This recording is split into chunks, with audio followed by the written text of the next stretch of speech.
नमस्कार साथियों, आज हम बात करने वाले हैं त्रिकोणमिति यानी ट्रिग्नोमेट्रिक फार्मूले की, जिसे हम बिना रटे समझेंगे, उसके सवाल को भी बेहतरीन ढंग से करेंगे। लेकिन आपको याद रखना है, कोई भी फार्मूला रटने का नहीं है, उसे समझना है। क्योंकि रट करके कितने दिन तक आप किसी भी सवाल को कर पाओगे?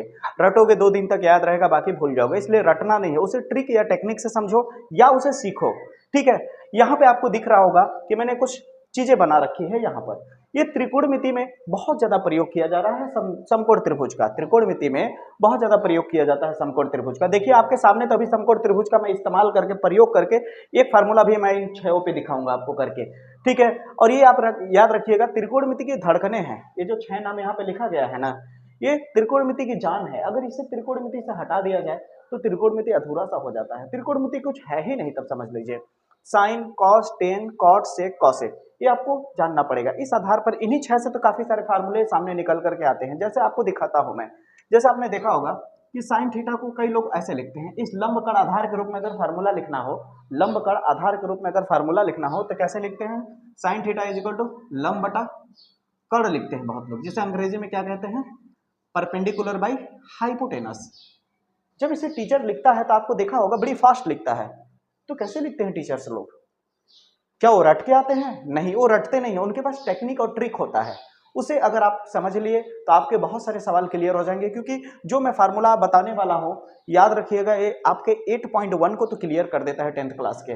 बस ध्यान से देखिएगा ये फार्मूला आया कैसे। जैसे मान लीजिए किसी ने बोला cos theta is equal to होता है आधार बटा कण। देखिए कैसे मैं इतना फास्ट लिख रहा हूँ। क्या मैंने रट के आया है? नहीं, रटा नहीं गया है। बेस बाई हाइपोटेनस रटा नहीं गया है। इसे समझने की कोशिश करिए, इसे समझने की कोशिश करिए। एक ऐसा टेक्निक और ट्रिक बताता हूँ जो आपको बहुत ही बेहतरीन ढंग से समझ में आएगा, और उसके साथ साथ कई नई चीजें भी जानने को आपको मौका मिलेगी। आप ध्यान से देखते रहिए इसे। पहला ट्रिक आपको बता रहा हूँ, पहला है लाल बटे कक्का। अगर ये फार्मूला आपको आसानी से समझना है तो आपको क्या पता होना चाहिए? लाल बटे कक्का पता होना चाहिए, और ये पैटर्न पता होना चाहिए। साइन के बाद कॉस, कॉस के बाद टेन, टेन के बाद कॉट, कॉट के बाद सेक, सेक के बाद कॉसेक।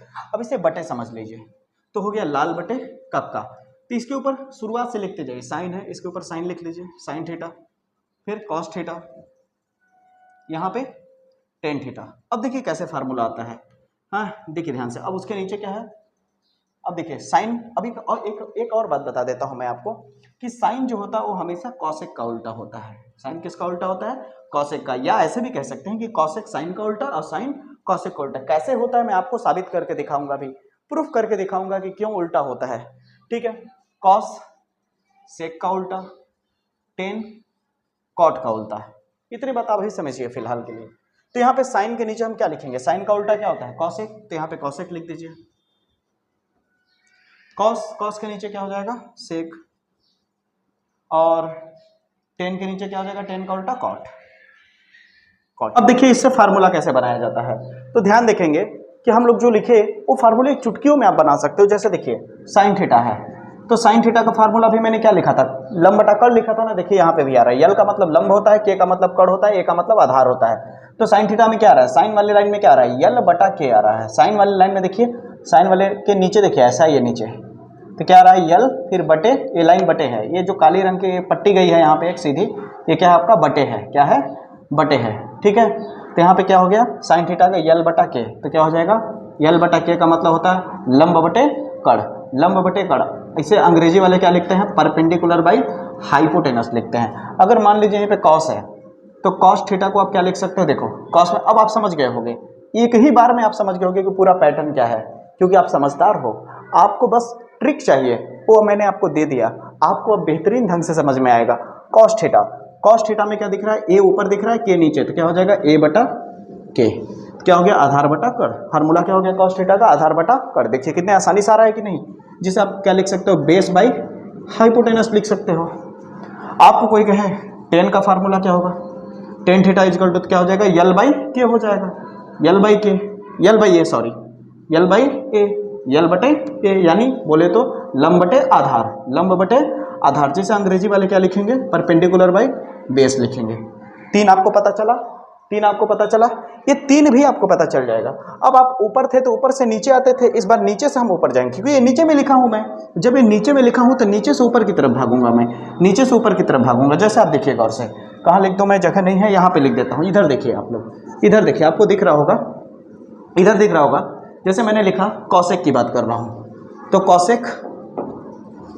कॉसेक थीटा को अगर आप गौर से देखें तो नीचे से ऊपर जाएंगे तो क्या हो जाएगा, के बटा एल हो जाएगा। क्या हो जाएगा, के बटा एल हो जाएगा। नीचे से ऊपर जाना याद रखिए, लिखेंगे ऊपर में ही लेकिन जाएंगे नीचे से ऊपर।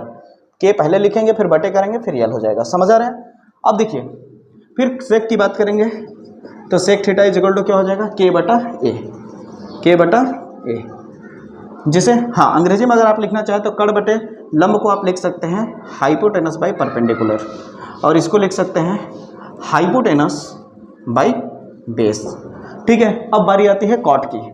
तो कॉट थीटा को आप देखें तो कॉट में क्या है, ए बटा एल है, तो क्या हो जाएगा ए बटा एल। अंग्रेजी वाले या ए बटा एल का मतलब आप जानते हैं ना, आधार बटा लंब। ए का मतलब हो गया आपका, अंग्रेजी वाले देखिए वहाँ पे लिखा है मैंने, तो यहाँ बेस हो जाएगा और यहाँ पे हो जाएगा परपेंडिकुलर। बताइए यहाँ तक समझ आया या नहीं? देखा आपने 6 फार्मूले को बहुत ही बेहतरीन ढंग से और आसान तरीके से समझा। क्या इसे रटाया मैंने? कहीं नहीं रटाया मैंने, कहीं रटने को मैंने नहीं कहा। बस इतना समझ लीजिए, आप लाल बटे कक्का कह दीजिएगा। ठीक है, कक्का यानी चच्चा को कक्का कहते हैं। ठीक है, तो लाल बटे कक्का बस आपको याद हो जाए तो फार्मूले आपको तैयार हो जाएंगे बड़े ही आसानी से। अब आपको मैंने एक चीज वादा किया था कि एक दूसरे के उल्टा होता है, जैसे साइन कॉसेक का उल्टा है, कॉसेक साइन का उल्टा है, कॉस सेक का उल्टा है, सेक कॉस का उल्टा है, टेन कॉट का उल्टा, कॉट टेन का उल्टा है। मैंने बोला था ना मैं आपको साबित करूंगा क्यों है। आइए देखिए आप लोग, एक मैं आपको फार्मूला दिखाता हूँ। साइन पे ध्यान दीजिए, साइन में क्या है, यल बटा के है कि नहीं? साइन का फार्मूला क्या है, यल बटे के। लेकिन साइन का उल्टा क्या होता है, कॉसेक। कॉसेक में देखिए यही फार्मूला पलट गया, यल बटा के है लेकिन यहाँ पे क्या है, के बटा यल। पलटा कि नहीं? पलटा कि नहीं? यहाँ के नीचे है, यहाँ ऊपर है, यहाँ यल ऊपर है तो यहाँ एल नीचे है कि नहीं उल्टा? इसीलिए कहा गया कि साइन कॉसेक का उल्टा। उसी तरह ऐसा नहीं कि साइन का कॉसेक के साथ, सब के साथ देख सकते हैं आप। सेक का देखिए कॉस के साथ, सेक का कॉस के साथ, कॉस का सेक के साथ, या फिर सेक का कॉस के साथ, ऊपर नीचे कर सकते हैं। तो यहाँ पे देखिए के बटे ए है तो यहाँ पे ए बटे के है कि नहीं उल्टा? देख सकते हैं, यहाँ ऊपर में के है लेकिन वहां पे नीचे में के है, यहाँ नीचे में ए है लेकिन यहाँ पे ए ऊपर में है। कॉट का टेन के साथ देख सकते हैं, यहाँ देखिए ऊपर में ए है तो वहाँ ए नीचे में पाया जाएगा, यहाँ यल नीचे में है तो वहाँ यल ऊपर में पाया जाएगा। इसलिए मैंने कहा कि साइन कॉसेक का उल्टा होता है, कॉस सेक का उल्टा है, टेन कॉट का उल्टा है, या ऐसे उल्टा भी कह सकते हैं, कॉसेक साइन का, सेक कॉस का, कॉट टेन का। इतनी बात आपको समझ में आ रही होगी। इनका अप्लाई करके काफी सारे सवाल भी किए जाते हैं, तो मैं 2-3 सवाल आपको समझाता हूं। उससे पहले मैं एक और बात बता देता हूं, इस सवाल को तभी आप कर पाओगे जब आपको पाइथागोरस फार्मूला मालूम होगा। तो आइए 3 मैं फार्मूले पाइथागोरस के दिखाऊंगा, तीनों के लिए, कि अगर कर्ण निकालना हो तो कौन सा फार्मूला होगा, लंब निकालना हो तो कौन सा फार्मूला होगा, आधार निकालना हो तो कौन सा फार्मूला होगा, उसके बारे में हम बात करेंगे। तो देखिए ध्यान से, अब हम बात करने वाले हैं पाइथागोरस प्रमेय की। तो पाइथागोरस थ्योरम पे कुछ फार्मूले बताए गए हैं। देखिए कुछ फार्मूले क्या होते हैं, जैसे आपको कर्ण अगर निकालना है तो ज़्यादा कुछ नहीं करना है। कर्ण का फार्मूला क्या होता है, कर्ण का स्क्वायर बराबर लंब का स्क्वायर प्लस आधार का स्क्वायर। ठीक है, ए प्लस है तो इसको आगे पीछे कर सकते हैं, कोई दिक्कत की बात नहीं है। अब कर्ण लंब आधार क्या होता है मैंने बता ही दिया है। यहाँ से अगर आप स्क्वायर हटाओगे, यहाँ से अगर आप स्क्वायर हटाओगे तो उस तरफ क्या आ जाएगा, रूट हो जाएगा। यहाँ से स्क्वायर हटाओगे तो उस तरफ क्या हो जाएगा, रूट। तो कर्ण का फार्मूला मिला, कर्ण बराबर क्या होता है, लंब का स्क्वायर प्लस आधार का स्क्वायर। इसे अंग्रेजी में अगर लिखा जाए तो ऐसे लिख सकते हैं, hypotenuse is equal to perpendicular का स्क्वायर प्लस बेस का स्क्वायर। एक फार्मूला मिला कि नहीं आपको, बताइए, मिला ना? लेकिन आप कहोगे कि सर अगर मुझे कर्ण न निकाल करके मुझे लंब निकालना हो तो क्या फार्मूला होगा? बड़ा सिंपल है भाई, लंब निकालना है तो लंब लिखो और रूट में क्या डाल दो, कर्ण का स्क्वायर माइनस आधार का स्क्वायर। अब आप कहोगे सर यहाँ पे तो रटने जैसा महसूस हो रहा है। नहीं, रटा नहीं रहा हूं मैं आपको, देखिए गौर से, यहाँ पे आप गौर से देखिए तो मैंने कुछ किया नहीं। अगर आपको लंब निकालना है तो आधार को यहाँ से हटाएगा उस पर ले जाएंगे, आधार को जब यहाँ से उस पर ले जाएंगे तो प्लस में उधर जाके माइनस नहीं हो जाएगा, और लंब अकेला हो जाएगा। इस आधार पे ये फार्मूला मिल गया। इसे अगर लिखा जाए अंग्रेजी में तो परपेंडिकुलर इक्वल टू क्या लिख सकते हैं, हाइपोटेनस का स्क्वायर माइनस बेस का स्क्वायर, दूसरा फार्मूला हो गया। उसी तरह आधार निकाला जाएगा तो आधार के लिए क्या हो जाएगा, कर्ण यहीं पे रहेगा, इस बार माइनस क्या हो जाएगा, लंब हो जाएगा माइनस, तो लंब का स्क्वायर। तो इसे अगर अंग्रेजी में लिखे तो क्या हो जाएगा, base is equal to hypotenuse का स्क्वायर माइनस परपेंडिकुलर का स्क्वायर। तो आपको ये 3 फार्मूले ध्यान में रखने होंगे, तो ध्यान दीजिए। तो हाइपोटेनस का फार्मूला क्या है, P square plus B square. Perpendicular के लिए क्या है, हाइपोटेनस का स्क्वायर माइनस बेस का स्क्वायर। बेस के लिए क्या है, base is equal to root में हाइपोटेनस का स्क्वायर माइनस परपेंडिकुलर का स्क्वायर। तो यहाँ पे ये पाइथागोरस थ्योरम के फार्मूले हैं। इस आधार पे आप काफी सारे सवालों को कर सकते हैं। जैसे देखिए ध्यान से, जैसे मान लीजिए कि आपको सवाल दे ही दिया जाए कुछ इस तरह से, जैसे मान लीजिए यहाँ पे आपको एक पाइथागोरस थ्योरम अप्लाई करके सवाल करने को ही पूछ रहे। जैसे मान लीजिए यहाँ पे आपको दे दिया 3 और यहाँ दे दिया 4। अब बताइए क्या वैल्यू है और क्या नहीं है। तो आप कहोगे हमारे पास आधार है और लंब है, कर्ण नहीं मालूम, कर्ण निकालना है। तो कर्ण कैसे निकालोगे, देखो हाइपोटेनस कैसे निकालोगे, यही निकालना ना हाइपोटेनस। तो हाइपोटेनस का फार्मूला खोजो इनमें। हाइपोटेनस के लिए कौन सा फार्मूला लगेगा, ए वाला या फिर ए वाला। तो आप कहोगे ए वाला फार्मूला लगेगा। तो हाइपोटेनस इज इक्वल टू कितना हो जाएगा, परपेंडिकुलर का स्क्वायर प्लस बेस का स्क्वायर। बताइए इसमें परपेंडिकुलर कौन है 4, तो 4 का स्क्वायर हो जाएगा। बेस कितना है 3, तो 3 का स्क्वायर हो जाएगा। तो हाइपोटेनस इज इक्वल टू कितना हो जाएगा दोस्त, 4 का स्क्वायर 16 हो जाएगा, 3 का स्क्वायर 9 हो जाएगा। इसे हल करोगे तो कितना हो जाएगा, 16 और 3 9, 16 9 25 हो जाएगा।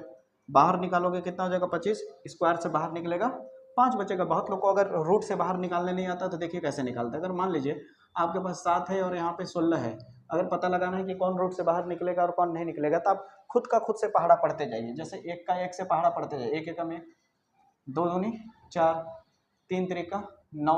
अब बताइए 7 बीच में आया, 2 के बाद जब 3 का पहाड़ा पढ़ा तो डायरेक्ट 9 आ गया।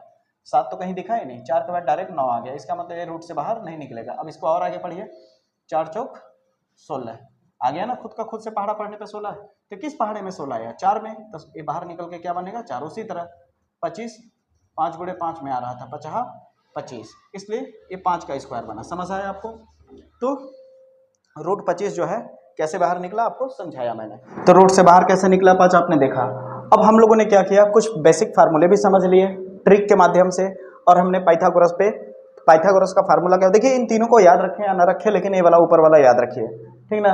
मैं ये नहीं कह रहा हूँ कि रटने को आप मैंने बोला ना, या तो प्रैक्टिस करिए सब ये फार्मूले की, या तो उसे ट्रिक से करिए, रट्टा कभी मत मारिए।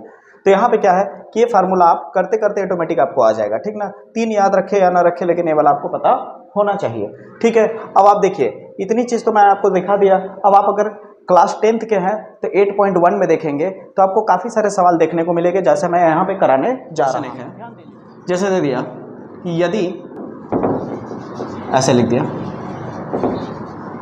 यदि tan theta is equal to 4/3 है, या थीटा की जगह ए डाल देता हूँ। यदि tan a बराबर 4/3 है तो sin a तथा cos a ज्ञात। बुक में आप ऐसे सवाल काफ़ी सारा देखते हैं। तो कैसे किया जाएगा, आपको कुछ करना नहीं है। आपको पहले तक जब इसे सॉल्व करेंगे, पहला काम आपको क्या करना होगा, जब भी इस तरह के सवाल पूछे सबसे पहले आप एक समकोण त्रिभुज बना लीजिएगा। इतना कर लेंगे आप लोग, इतना कर लेंगे आप लोग। अब उसके बाद आपको क्या करना है, जो दिया है वैल्यू क्या दिया है, tan a का वैल्यू दिया है। tan a का वैल्यू कितना है 4/3। अगर यहाँ a दिया है तो याद रखिए, अगर यहाँ a है तो भी बात याद रखिएगा, इस 90 डिग्री के जस्ट सामने a आपको मिलेगा यहाँ पे। समझ आ रही मेरी बातें। तो यहाँ पे देखिए अब tan a बराबर कितना दिया है 4/3। अब आप बताइए tan का फार्मूला क्या मैंने सिखाया है। tan वाले में क्या मिल रहा है, L/A। tan वाले में क्या मिल रहा है, यहीं पे लिख देता हूँ। tan वाले में क्या देखने को मिल रहा है, L/A। L/A का मतलब क्या होता है, L का मतलब लंब, A का मतलब आधार। तो लंब का वैल्यू कितना है, L/A, यही है ना। तो लंब की जगह पे कौन है 4 है, तो यहाँ पे क्या हो जाएगा 4। आधार की जगह पे कौन है देख रहे हो आप लोग, 3 है, तो यहाँ पे क्या हो जाएगा 3। अब आप अगर गौर से देखें तो आपको इस tan a में क्या दिखा, लंब दिखा और आधार दिखा। जहाँ पे आपने रख लिया कुछ मिसिंग आपको लग रहा होगा, क्या, कर्ण। तो कर्ण निकालना भी आपको मैंने सिखाया। तो कर्ण का फार्मूला क्या होता है, कर्ण निकालने के लिए क्या होता है, लंब का स्क्वायर प्लस आधार का स्क्वायर। यहाँ पे स्क्वायर छूट गया है, ठीक ना। अब यहाँ पे अगर आप गौर से देखें तो कर्ण निकाल लेंगे तो आपका वैल्यू आराम से आ जाएगा। लंब कितना है 4 का स्क्वायर, आधार कितना है 3 का स्क्वायर। तो कर्ण बराबर कितना हो जाएगा 4 चौक 16, 3 त्रिका 9, 25 आ रहा है, बाहर निकल के 5 आ जाएगा। तो यहाँ पे कितना आ गया 5 आ गया आपका। अब आपके पास लंब कर्ण आधार सब मिल गया। अब आपसे पूछा क्या गया था, आपसे पूछा क्या गया था दोस्तों आपसे साइन ए का वैल्यू पूछा गया था, तो साइन का पहले आप फार्मूला सोचिए, लंब कण आधार के रूप में साइन का फार्मूला क्या होता है। तो वहाँ पे देखिए मैंने ट्रिक लिखा हुआ है। तो साइन वाले में क्या दिख रहा है, देखिए साइन वाले में यल बटा के, देख रहे हैं ना कितना आसानी से हो रहा है, रटने की जरूरत नहीं पड़ रही है। तो यहाँ पे क्या लिखेंगे, यल बटा के। यल बटा के का मतलब क्या होता है, लंब बटा कण। तो लंब कितना है 4, कण कितना है 5, हो गया आंसर साइन का। आपको कॉस चाहिए तो कॉस ए निकालना है, तो कॉस का फार्मूला सोचिए, यहाँ पे क्या है, ए बटा के है, ए बटा के। तो यहाँ पे क्या हो गया, ए बटा के। ए का मतलब आधार और के का मतलब कण। तो आधार बटा कण, आधार कौन है इसमें 3 और कण कौन है 5। बताइए इतनी बात आपको समझ में आ रही है क्या, इतनी बात आपको क्लियर हो रही है। किस तरह से सवाल कितनी आसानी से मैंने किया, आपको क्या कहीं कठिन लगा। आपको मैंने फार्मूला कैसे ट्रिक के साथ तैयार किया जाता है वो भी मैंने बताया, आपको पाइथागोरस कैसे अप्लाई किया जाता है किसी भी समकोण त्रिभुज में वो भी मैंने बताया, सवाल करके दिखाया। आपको एक अलग तरह का सवाल लेकर के जो आपको 10th क्लास के बुक में देखा जाता है 8.1 में, ऐसे भी सवाल लेकर के मैंने आपको दिखाया।